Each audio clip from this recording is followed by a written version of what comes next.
Hi guys, I'm back. I'm alive. Do you like my cute little picture right there? I painted it myself.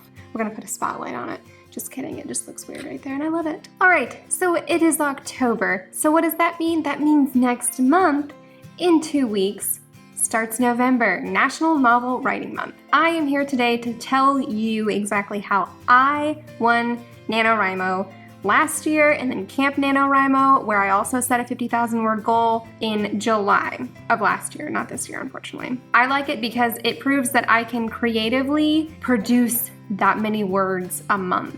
Not all of them are amazing, but with a good outline, most of them will be. I had no idea I was a fast drafter, but this is basically what NaNoWriMo is. You try to write as fast as you possibly can so that you can go back and edit it later. So whether this is your first time participating in Nano or your 8th time, if you're curious about what it takes to win, or if you kind of just want some motivation or extra tips, then watch on, like right now. Keep watching. Tip number 1, have a plan. This is super important. I'm not actually talking about an outline here. I'm referring to a realistic daily writing goal. Sure, following the suggested 1,667 words per day sounds really nice, but in reality, it's probably not gonna happen.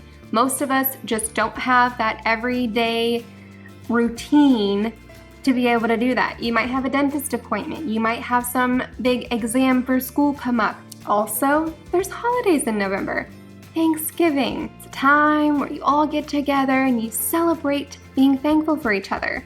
It's also going to eat into your NaNoWriMo writing time. So you need to make a realistic goal. Account for all of those random things that you know are gonna pop up, so they're not gonna be surprises, and then tweak your daily writing goal based on that information. Trust me, don't just wing it. Because when it comes down to crunch time, you're gonna be one of those people that's furiously writing at your computer thinking, why didn't I write 2,000 words a week ago? So in the week leading up to your exams or Thanksgiving, do double days, spread it out throughout the rest of the month, do whatever you gotta do. They got some cool nifty little graphs and charts and things that you can see on NaNoWriMo to see your progress visually. But for the numbers, I like to have a big old Excel spreadsheet.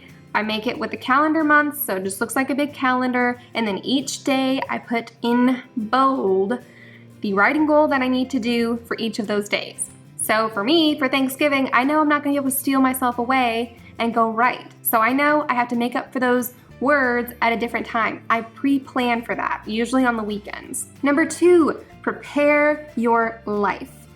A lot of people like to talk about their NaNoWriMo survival kits that they use, notebooks, pens, papers, I said that weird, outlining boards, anything that you use to write, inspiration boards, and candy. I think that's really funny. But you do need writing fuel. I mean, it's a given, and like drinks and stuff. But perhaps of even more importance is your life survival plan, AKA what life events are going to get in the way of you meeting your writing goals.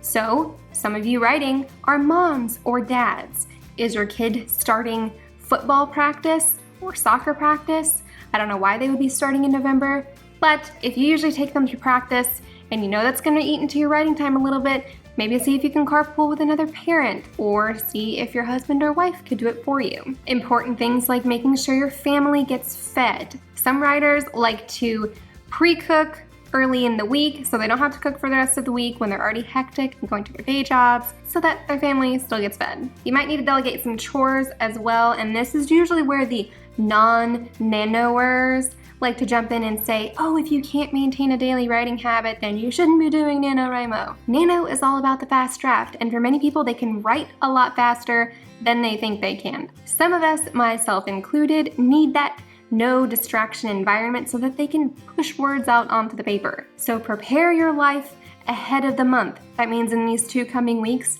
you should make a plan and share it with your family. Make sure they know how important it is to meet your writing goals so they don't try to throw a bunch of stuff on top of your plate. Number 3, don't edit as you write. Unless you're an uber experienced writer, just don't do it at all because it's not gonna help you in your writing goals. It's just gonna slow you down.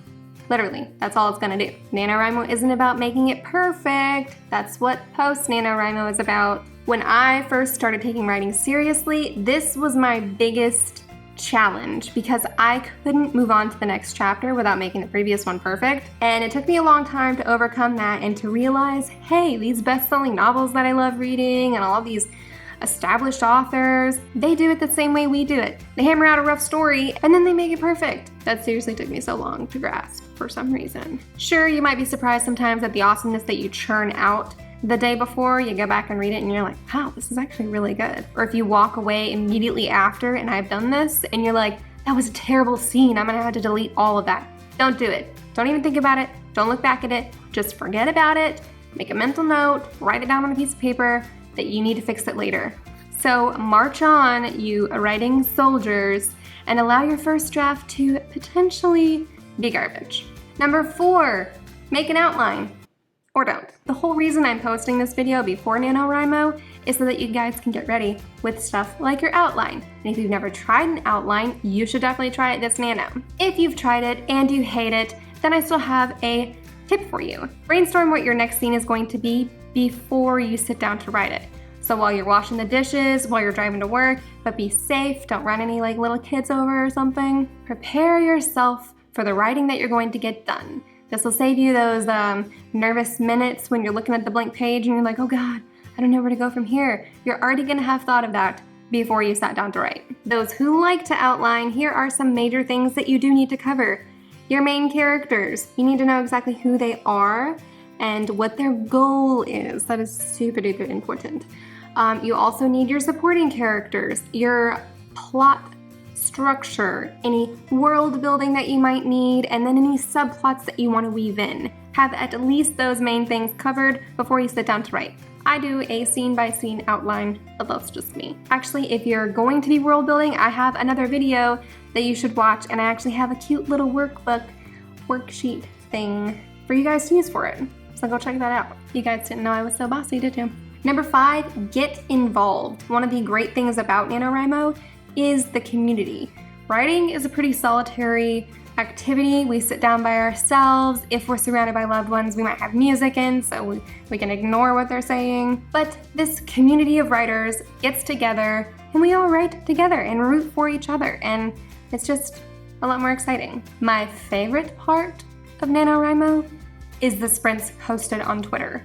They're frickin' amazing. I particularly like the Harry Potter ones because you pretty much pick a house, and then all of these people that are participating during that sprint, be it 5 minutes or 15 or 30 minutes, you try to write as many words as you can, and by the end of it, the house with the most gets like the house word cup or something. And then you can just see how everybody else is doing. It really is a fun and supportive community. It's like all positivity everywhere you look. It's awesome. Number 6.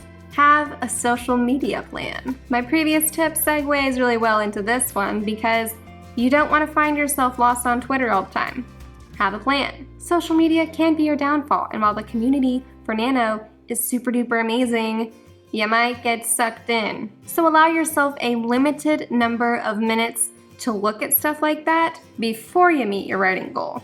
After you meet your writing goal, you can look at as much as that as you want to. Force yourself to abide by this rule for the entire month, and it will pay off. Trust me. NaNoWriMo is more about self-control and discipline. Those are basically the 2 things that you need every day, especially if this is your first go-around. But I believe in all of you, and I think everybody is capable of writing 50,000 words in 1 month. And I'm super excited because I might actually be able to participate again this year, pending my edits. All right, that's all I have for you guys today. I really hope you are all participating in NaNoWriMo in some form or fashion. You can do it the non-traditional way and write a bunch of short stories, or you can write a screenplay. Just write 50,000 words. It doesn't matter in what you're writing. Subscribe to my channel if you already haven't. I post new writing videos every Wednesday. If you ever find a topic that you would like for me to cover and I haven't already covered it, just go ahead and drop a line down below and I will get to it and make sure that I do it. Bye guys. Ooh, that actually helped. Give me a light. It's like I'm glowing.